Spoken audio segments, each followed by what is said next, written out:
promoting dialogue. It's 6 p.m. in Dakar, 7 p.m. in Lagos, Nigeria. Good evening and welcome to Newslink, live on West Africa, Democracy Radio, broadcasting on 94.9 FM, Dakar, Senegal, and worldwide at wadr.org. First, the top stories.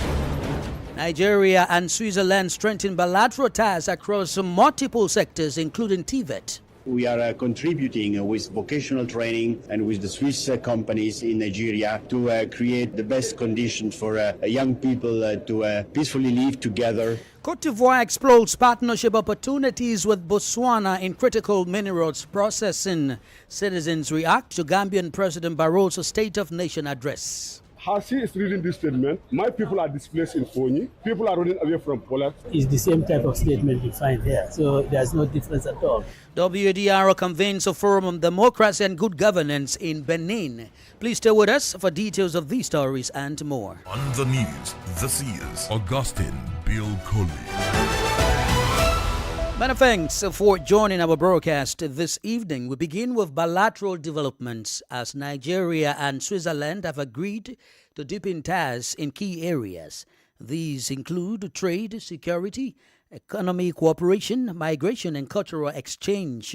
The decision was reached during a meeting in Abuja between Vice President Kashim Shettima and Swiss Foreign Affairs Minister Igazio Kassi. Our correspondent Yeche Nusasetu reports. Speaking after the meeting, Switzerland's Foreign Minister Ignacio Cassis said both countries are committed to expanding cooperation across multiple sectors. He also noted Switzerland's support for vocational training in Nigeria, with Swiss companies helping to equip young people with practical skills for employment and social stability. And third, we are contributing with vocational training and with the Swiss companies in Nigeria to create the best conditions for young people to peacefully live together. Meanwhile, Nigeria's Minister of Foreign Affairs Yusuf Tuga said the talks stem from a long-standing relationship between both countries dating back to 1961. The relationship is not just hydrocarbons, it's not just crude oil, it is also minerals, electro minerals that are being traded, create more jobs to strengthen the supply and value chain, and it's a win-win situation, especially with the conflict now that we've seen in the Middle East, where a choke point is creating a lot of problems for the world. There's a need to diversify investment. As part of efforts to strengthen cultural ties, Switzerland has also agreed to return artifacts from the Benin Kingdom in Edo State. For WADR, Hichinisa Setu in Abuja. Still on bilateral issues, Côte d'Ivoire is exploring partnership of opportunities against Botswana to progress in mineral resources.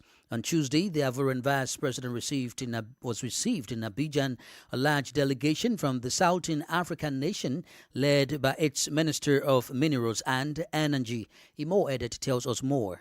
During talks with Ivorian Vice President Tiamoko Meiled Kone, discussions focused on the extraction and especially the processing of Côte d'Ivoire's natural resources. Côte d'Ivoire is exploring an economic partnership with Botswana in the mining and energy sectors. Like Botswana, the country aims to use its mining and energy industries as key drivers of economic growth and transformation. Côte d'Ivoire's mining sector is expanding and significant oil and gas reserves have been discovered. Botswana, the world's top diamond producer by value, is one of Africa's most influential mining nations, with extractive industries contributing nearly 40% of its GDP. Botswana is often cited as a model for resource management, local value addition and diversification into copper, cobalt and renewable energies, particularly solar power. This Ivorian visit comes a month after the country's Minister of Mines and Energy visited Gaborone, where discussions focused on resource management, energy development and local processing of raw materials, an ongoing challenge for many African nations. Côte d'Ivoire will also host the second International Extractive and Energy Resource Fair in November with Botswana as a guest of honor. Imo Edit with details of a report by our Abidjan correspondent Marcel Ariston Blay. In Ghana, reactions are pouring in to the United Nations resolution recognizing the transatlantic slave trade as a crime against humanity. The landmark motion, adopted on Wednesday, received 123 votes in favor, 3 against and 52 abstentions.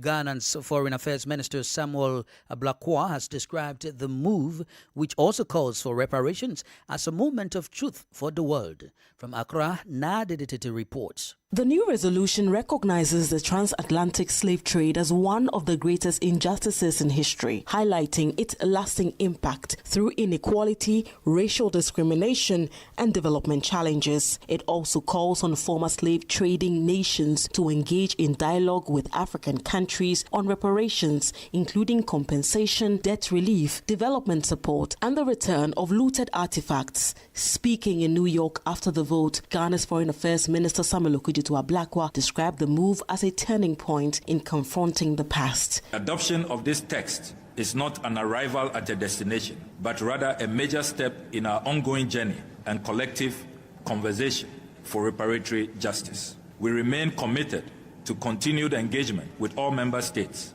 in the shared spirit of cooperation. The United States, the United Kingdom, Argentina, Israel, and several European countries opposed the resolution. Both the EU and the US voiced concerns that the resolution could imply a hierarchy among crimes against humanity, treating some as more serious than others. Here is Mr. Okudzeto Ablakwa's response to that. Never in the history of mankind have we had such a systemic crime. We took more than 300 years, with its consequences still lingering onto this day, manifesting in racism, in structural inequality. So we are talking about the contextual framing of what has happened, not about ranking crimes. The motion received strong backing from African and Caribbean nations, with supporters saying it signals a shift from symbolic recognition to concrete demands for justice. For WADR, Nad Editati, Accra. More stories coming up on West Africa Democracy Radio. Newslink continues. Now on to governance matters. The Gambia's President Adama Barrow has called on all political parties and their supporters to engage in peaceful and respectful campaigning as the country prepares for the December 2026 general elections. He stressed that the electoral process should promote unity rather than division and urges citizens to uphold the values of tolerance and mutual respect throughout the campaign period. President Barrow made the statement on Thursday while delivering his 2026 State of the Nation address to the National Assembly in Banjul. Let's join Sandona Mendy for the details. President Adama Barrow urges all political parties and their supporters to conduct their campaigns peacefully, stressing tolerance and mutual respect before and after the December 2026 polls. Barrow describes elections as a cornerstone of democracy, emphasizing that they should bring Gambians together rather than divide them. He reaffirms his government's commitment alongside the Independent Electoral Commission and other relevant institutions to ensure that the elections are transparent, credible and orderly. Together with the Independent Electoral Commission and all relevant institutions, my government remains fully committed to ensuring that the upcoming election is conducted in a peaceful, transparent, credible and orderly manner. Meanwhile, Keba Tumani Sane, National Assembly member for Fonyi Jarol in the West Coast region, raises concerns about the country's security situation, particularly tensions along the Gambia-Casamas border. As he is reading this statement, my people are displaced in Fonyi, people are running away from Poland, schools are closed, farmers or women have to leave, gardens are not watered. So if you talk of security and then you say that we have improved, we are fourth on the list, it's up to the people now to go. Also reacting after the State of the Nation address was opposition leader Usaino Dabo. If you listen to the budget, it's the same type of statement you find there. So there's no difference at all. And of course, agriculture, no one can ignore agriculture. It's the backbone of the country, of the economy of this country. So any president, any government, any politician has to address issues related to agriculture. President Barrow's address comes at a critical moment as the country heads into the election period. Authorities and observers say the elections will be a test of the country's democratic institutions, while the government continues to call on citizens and political parties to uphold unity, dialogue and inclusive participation for all Gambians. For Newslink on West Africa Democracy Radio, I'm Sangdona Mendy reporting from Banjul. Meanwhile, in Benin, West Africa Democracy Radio Forum on Wednesday held a regional forum on democracy and good governance in the sub-region. The event brought together political leaders, civil society actors, journalists, and academics. Discussions focus on good governance and democracy within West Africa. In this report, Basanko Lejanko, we hear the voices defending democracy and freedom across the region.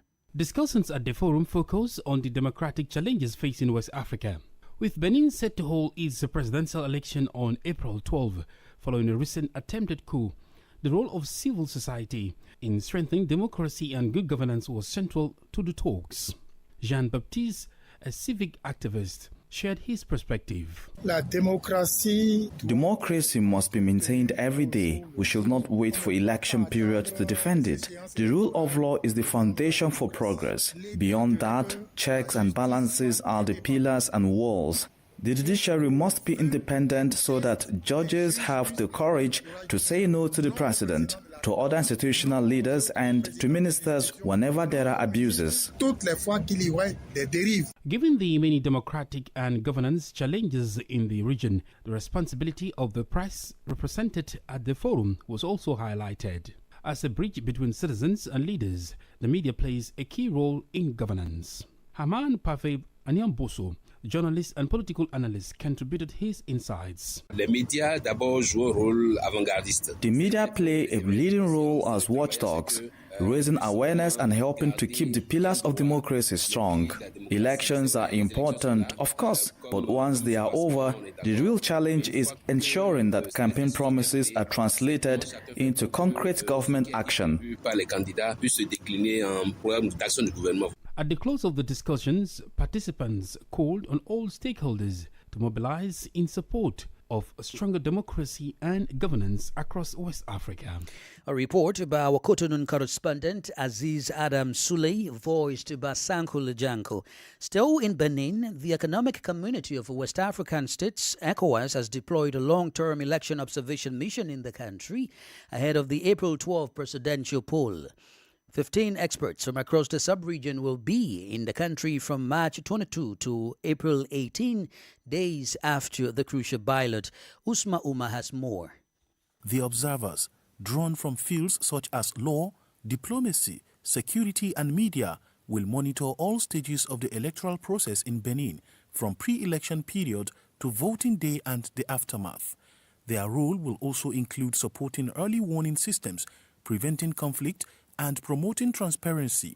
ECOWAS is also expected to deploy around 100 additional short-term observers closer to election day, along with a situation room to track developments and provide daily updates. The move follows a fact-finding mission in January, which engaged government officials, political parties, and civil society.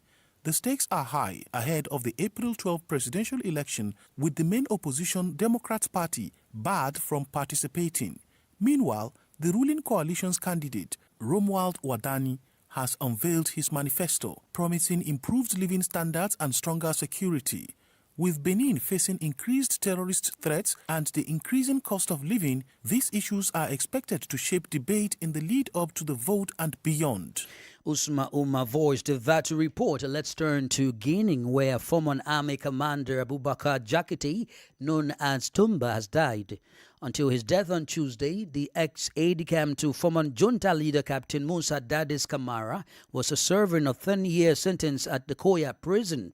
He was convicted by a court in Conakry for his role in the September 28, 2009 stadium massacre. Abdullahi Hassan has the rest of the details. The death of former Army Commander Abubakar Siddiqui Jakite, also known as Tumba Jakite, was confirmed on Wednesday by the Guinean prison authorities. Jakite, the former aide-de-camp to ex-Guinean leader Captain Musa Dadis Camara, passed away on Tuesday night at the age of 58. He was serving a 10-year prison sentence at Koya Central Prison after being convicted of crimes against humanity for his role in the September 28, 2009 massacre in Conakry. He had been transferred there just over a month ago. Following a medical emergency in his cell, he was treated at the military hospital at Camp Samori Touré in Conakry. The prison administration stated that he suffered from multiple health conditions, and despite care from a qualified medical team, his condition deteriorated. Jakite had been found guilty of participating in the killing of more than 150 civilians at the stadium in Conakry, with reports indicating that around 100 women were also raped, according to the UN. The massacre occurred during protests against the military regime at the time, as opponents challenged the continued rule of the armed forces. Abdullahi Hassan with that report about WADR's General Alpha Ibrahim Balde in Conakry. You are listening to Newslink on West Africa, the Democracy Radio, broadcasting from Dakar, Senegal on 94.9 FM and online at wadr.org. Here is a reminder of our top stories. Nigeria and Switzerland strengthen bilateral ties across multiple sectors, including TVET. Cote d'Ivoire explodes partnership opportunities with Botswana in critical minerals processing. Citizens react to Gambian President Barrow's State of Nation address. WADR convenes a forum on democracy and good governance in Benin. Still ahead in the news, we have guest interview and sports news. Please stay with us. Fresh and breaking news all the time. Hear it first as the news breaks, only on West Africa Democracy Radio. Newslink continues. Many thanks for being with us. We are streaming live on YouTube at WADR and on Facebook, WADR English Service. Let's take you to Sierra Leone, where the government has issued a revised number of deportations of its nationals from Guinea. As of Wednesday, 942 Sierra Leoneans have been received at the Gambia border. The deportation follows a clearing operation by Guinean authorities targeting undocumented foreign residents in Conakry, particularly around the Bubinet port area. At the Sierra Leonean border, the deported nationals have been screened, documented, and assisted with reintegration into their communities. The government says it will continue to monitor the situation and has urged the public to remain calm and rely on official information. Elsewhere in Liberia, budget cuts are undermining the fight against a growing human trafficking crisis, a violation that threatens the safety and future of the country's most vulnerable citizens. As criminal networks increasingly target minors for cross-border exploitation, the government's ability to respond is being weakened by sharp reductions in investigative funding. While the recent sentences of 5 traffickers shows that progress is possible, such successes are becoming harder to achieve without adequate resources. Our Monrovia's correspondent, Ibrahim Parker, reports. The Liberian government says protecting children from acts such as trafficking requires a sustained funding to ensure justice is not undermined by the lack of resources. Labour Minister Cooper Kraft says the budget for prosecuting trafficking cases has dropped sharply. Kraft adds that the budget cut limits the ministry's ability to carry out complex investigations and to dismantle trafficking networks. Some time ago, we were very good in the prosecution was going very well because there were good fundings. The fundings under the budget for human trafficking for all the cases we had to do was something like $250,000. Today, we are receiving only $50,000 for the whole fiscal period to prosecute these cases, which made it a little bit difficult. He also described the sentencing of 5 women to 20 years in prison for human trafficking in Monrovia as a major boost to the fight. Sometimes in April 2025, immigration officers assigned at the red light were able to intercept 5 women who were trafficking children that were destined for Burkina Faso. Ages of those children ran from 8 months to 11 years. They were imagining that these women were taking these children, minor babies and all, without their parents. The minister warns that without increased funding, efforts to sustain this level of enforcement could be at risk. According to the government data, traffickers prey on Liberian men, women, and children, both within the country and across the region, particularly in West African nations such as Cote d'Ivoire, Guinea, Mauritania, Nigeria, and Sierra Leone. For Newslink on WADR, Abraham Parker, Monrovia. Now to health issues. In Burkina Faso, the first Health Financing Forum is underway in the capital, Ouagadougou. It brings together experts from across Africa and the World Health Organization. Discussions aimed at developing more sustainable domestic funding for the health sector began on Wednesday and will conclude on Friday. Christopher Atijo has more in this report. The forum underway in Ouagadougou to rethink funding for Burkina Faso's health sector brings together experts from across Africa.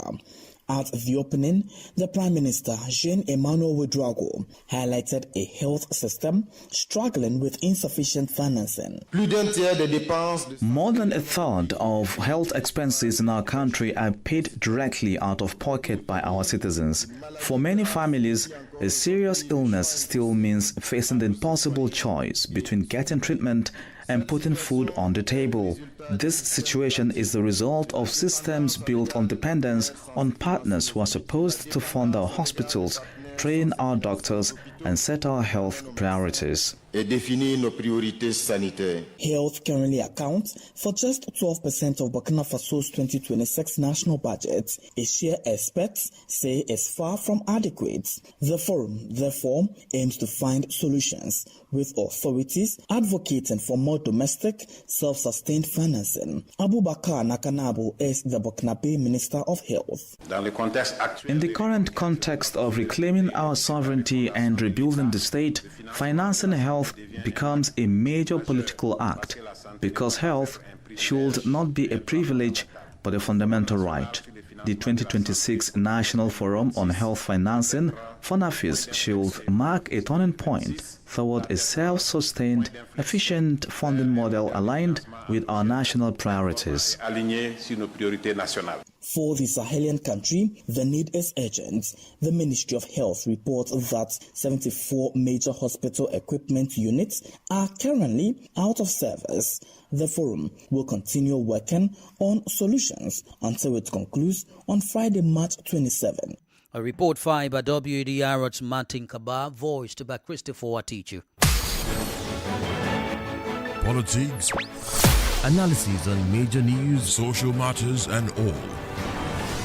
This is The Guest.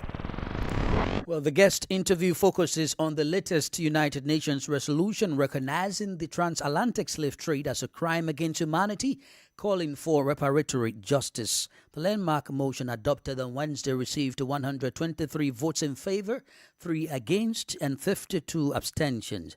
Our guest is Kwajo Apiaje Atua, a Ghanaian professor of international law and justice. He speaks about the landmark resolution. It is indeed remarkable and a very positive development in terms of the fight for reparations for slavery and the slave trade. In that sense, we applaud our president for taking the lead as provided by the AU to champion this initiative. Now, having said that, is this decision implementable?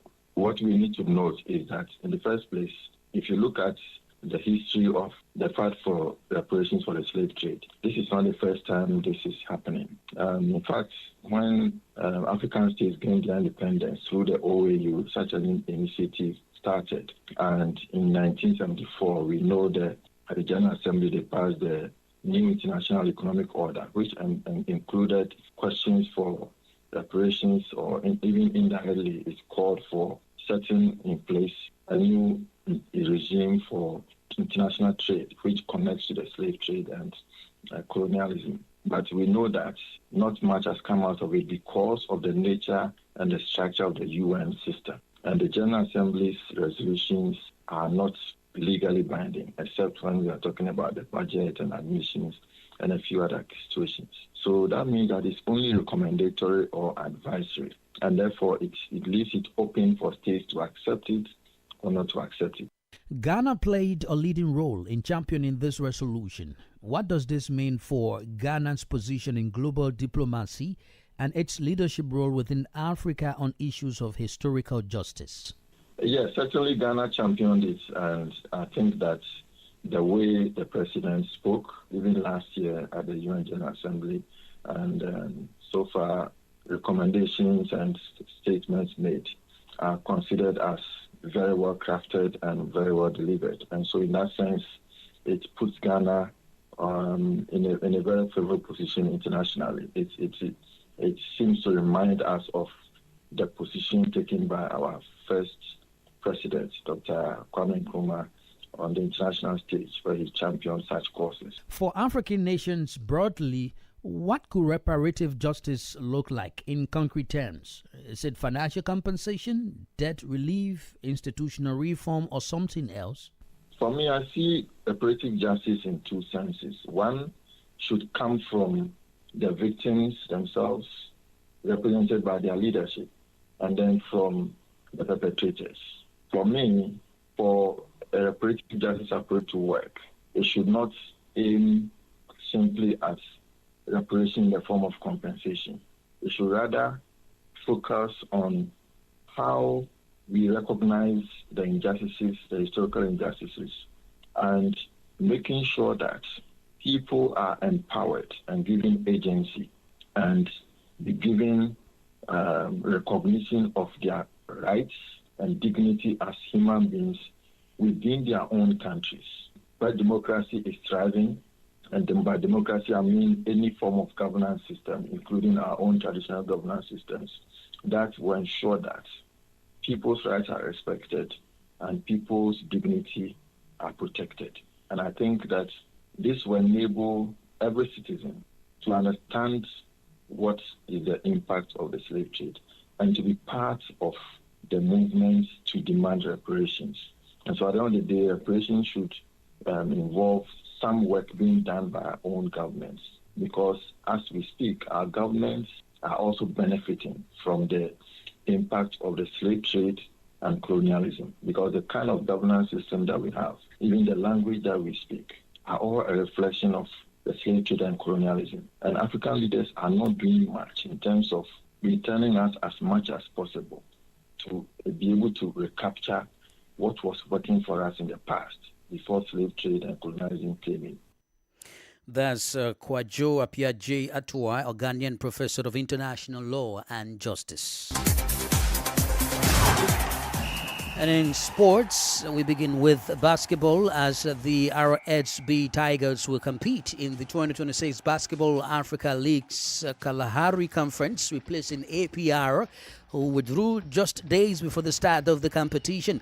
Just 48 hours to go before the 2026 Basketball Africa League season tips off.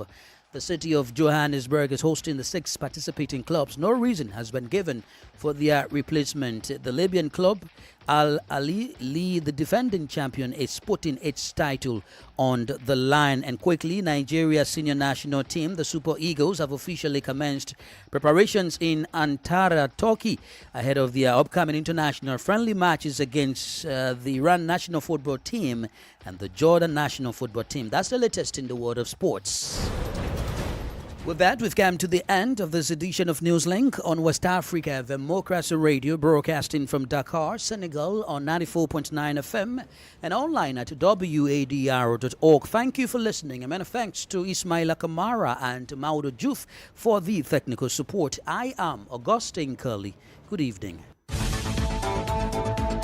And many thanks to you for listening to Newslink via Hot 104.3 FM, Hilltop Radio 104.7 FM, and Veritas Radio 102.9 in Banjul, the Gambia. We also appreciate our listeners in Liberia via Alternative Youth Radio 98.9 FM, Lofa County, Radio Kagama 94.5 FM, Nibe County, DCN Radio 91.3 FM, Riverside County, Radio Baf FM 91.3 Sierra Leone in Nigeria, and Love 104.5 FM Abuja. For you listening via Radio Pad 95.1 Damango, Savannah region, and on Royals FM 104.7 Wenchi, Ghana, we say a big thank you. Remember, West Africa Democracy Radio is all about you, your views, and your opinions.